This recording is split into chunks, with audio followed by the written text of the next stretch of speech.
आप सभी का स्वागत है अपने हिंदी की ऑनलाइन क्लासों में।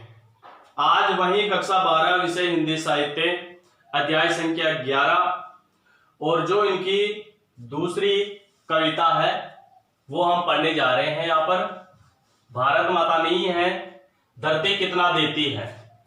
ठीक है, यह है सुमित्रानंदन पंत की बचपन की यादों से संबंधित है। यहाँ दो पद लिखे हैं, पहला पद है, ये दूसरा पद है। ठीक है, पहले पद को पढ़ लेते हैं, फिर कटी शब्दार्थ अपने को लगते हैं वो देख लेते हैं। ठीक है भाई। धरती कितना देती है, मैंने छुटपन में छिपकर पैसे बोए थे, सोचा था पैसों के प्यारे पेड़ उगेंगे, रुपयों की कलदार मधुर फसल खनकेगी और फूल फूल कर मैं मोटा सेठ बनूंगा। पर बंजर धरती में एक अंकुर न फूटा, बंध्या मिट्टी ने एक भी पैसा उगला। सपने जाने कहां बिटे कब धूल हो गए, मैं हताश हो बाट जोता रहा दिनों तक, बाल कल्पना के अपलक पावड़े बिछाकर, मैं अबोध था मैंने गलत बीज बोए थे, ममता को रोपा था तृष्णा को सींचा था। अब कटी शब्द आता है वो देख लेते हैं। छुटपन का अर्थ होता है यहाँ पर बचपन, क्या हो जाएगा, बचपन। ठीक है, छिपकर सोचा था प्यारे प्रिय। कलदार का अर्थ होता है पैसे डालने की एक वो होती है, यहाँ पर मशीन की तरह होती है जिसमें पैसे डलाई होती है। ठीक है, कलदार। खनकेगी, चमकेगी। ठीक है, फूल फूल कर मोटा सेठ बन जाऊंगा, पैसे वाला। बंजर, जिस धरती में कुछ पैदा न हो, जिस धरती में कुछ पैदा न हो। ठीक है, अंकुर, बीज का निकलना।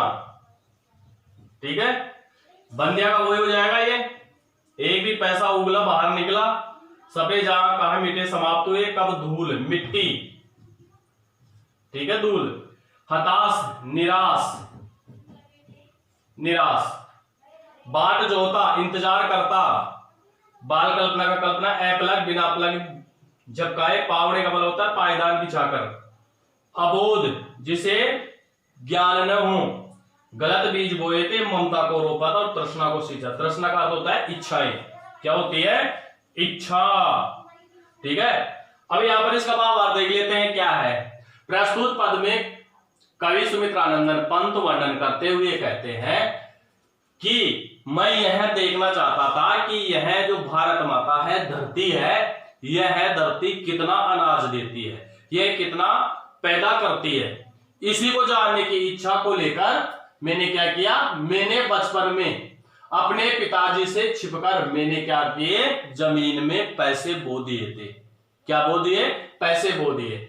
सोचा था पैसों के प्यारे पेड़ उगेंगे और मैं मन ही मन यह सोच रहा था कि जो पैसे मैंने बोए हैं, इन पैसों के क्या वो निकलेंगे, पेड़ है वो पेड़ बाहर निकलेंगे।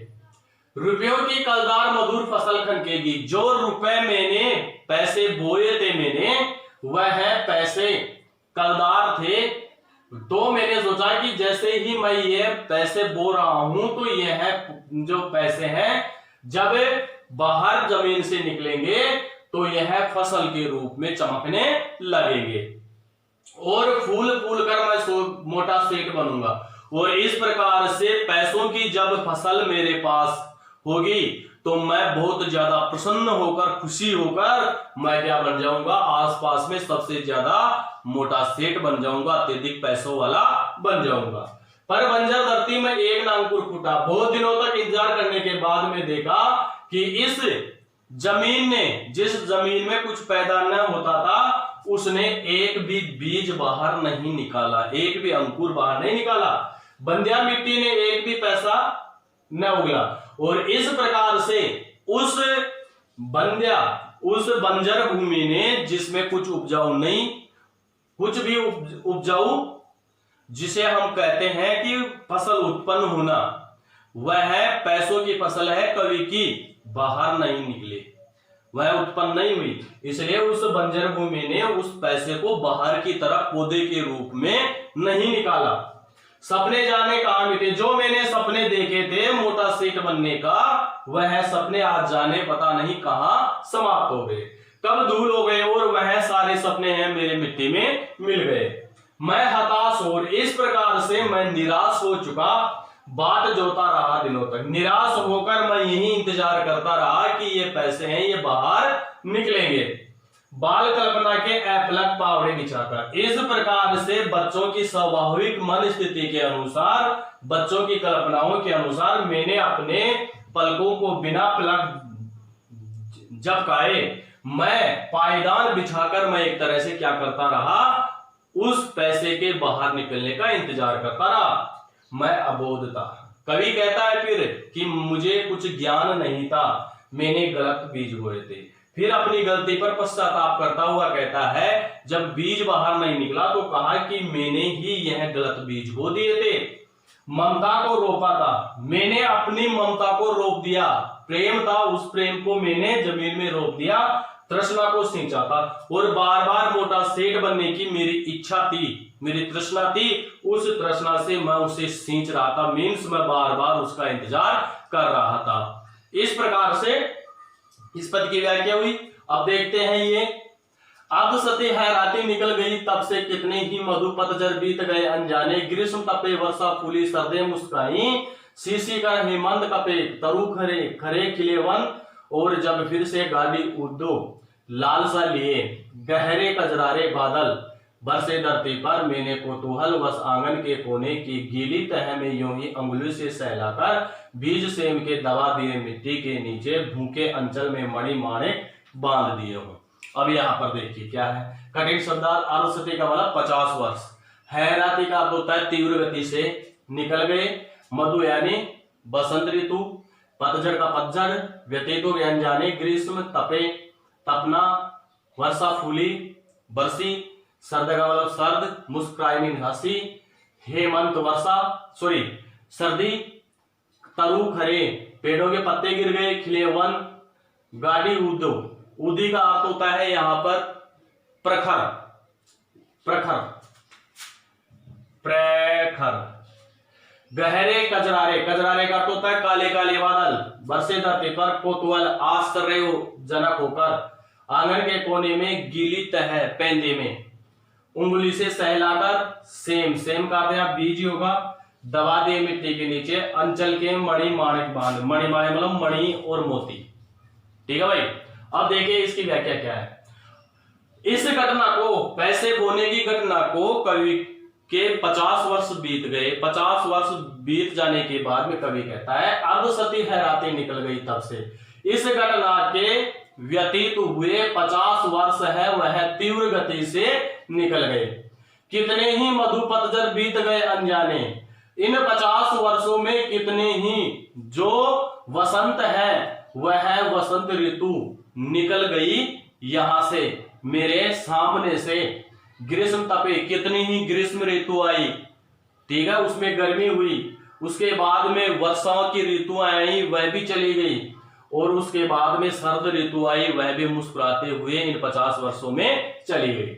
शीशिकर हेमंत कपे, और वर्षा ऋतु के बाद में, वर्षा ऋतु के बाद में सर्द ऋतु आई तो सभी लोग है जाड़े से जकड़ने लगे। तरु खरे, और पेड़ थे वह पत्ते गिरा दिए। खिले वन, और पत्ते गिरने के बाद में फिर उनके ऊपर पत्ते हैं वह पत्ते आने शुरू हो गए। और जब से फिर गाड़ी उदी लालसा लिए, तब से लेकर आज तक प्रखर लालसा लेकर अपने मन में, या फिर बादलों के लिए है ये, प्रखर लालसा लिए गहरे कजरारे बादल बरसे। काले काले बादल हैं, तीव्र लालसा लिए प्रखर रूप में ये काले बादल हैं इस धरती पर बरसे। मैंने कौतूहलवश आंगन के कोने की, जैसे ही बरसात हुई तो मैंने अपने आश्रय के अनुसार जिज्ञासावश मैंने अपने मकान के एक कोने में गीली तह में, जो मिट्टी गीली थी उस गीली मिट्टी के पेंदे में मैंने अपनी अंगुली से उस मिट्टी को सहलाया और बीज सेम के दबा दिए मिट्टी के नीचे। और सेम का जो बीज था वह बीज था मैंने उस मिट्टी के नीचे दबा दिया अंगुली से थोड़ा सा छेद करके भूखे अंचल में। और इस प्रकार से उस जमीन के आंचल में मणि माणक बांध दिए हों। और ऐसे लग रहा है जैसे उस जमीन ने उस बीज के रूप में मुझे बहुत सारे मणि और माणक हैं, मोती हैं, यह मुझे दे दिए हो। बिल्कुल सरल पाठ है, ज्यादा कठिन नहीं है। और इसका विशेष देख लेते हैं यहां पर क्या है। यहां पर देखिए भाषा वो खड़ी बोली हो जाएगी, खड़ी बोली। तत्सम तद्भव शब्द, तत्सम तद्भव शब्द। अनुप्रास अलंकार, रूपक अलंकार, उपमा अलंकार और उत्प्रेक्ष्य अलंकार। ठीक है, ये जो सारे हैं, ये 3 4 ये इसमें है, उत्प्रेक्ष्य अलंकार ये इसमें है। ठीक है, इस प्रकार से ये अपने 2 पद हैं, ये 2 पद अपने पूरे होते हैं और बाकी बचे हुए पद हैं वो नेक्स्ट वीडियो में देखेंगे।